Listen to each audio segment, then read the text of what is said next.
One question people are always asking me is how to be more efficient in their homes, and I found that windows are a great place to put some money, and Zach from Amsco Windows is going to give us some pointers. When it comes to energy efficient windows for your home, the two things you really need to consider is the climate that you're in. Energy Star is a great reference point that tells us what you can expect for those different climate zones. For instance, the northern climate of Utah is a lot different than, say, St. George, Utah, or Phoenix or Las Vegas. So it's important that as you're making those buying decisions, you're looking at a product that's actually going to fit in that zone that you're in. So the two ways that we measure that is what we call a U value and a solar heat gain value. Now the U value you can think of as a sweatshirt. What that does is it keeps the warm in. Okay? And then when you think of the solar heat gain coefficient, what that is you're blocking the sun. So each one of those numbers will tell you how efficient your windows are doing in each one of those categories.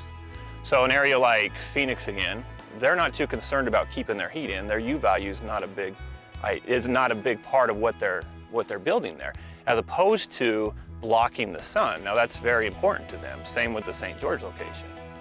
In northern Utah, you want to have a little bit of both because we do have a lot of the hotter months, but we also have a lot of cooler months. And so you're trying to optimize your furnaces and your air conditioning by plugging in the most energy efficient product for your home based again on what your climate is. The other portion that you can use as a measurement is actually the solar heat gain coefficient. Now that number is in correlation with your U value, but what the solar heat gain coefficient is telling us is it's telling you how much heat is being allowed in through your glass or in through your window. So again, different climates will require different things. For instance, St. George has a different requirement for their solar heat gain. They need to block more heat because you have more sun down there, as opposed to the northern part of Utah. And again, if you want to contrast that with, say, a zone like Phoenix or Las Vegas, you have a lot more heat, they're going to require a different solar heat gain number as well.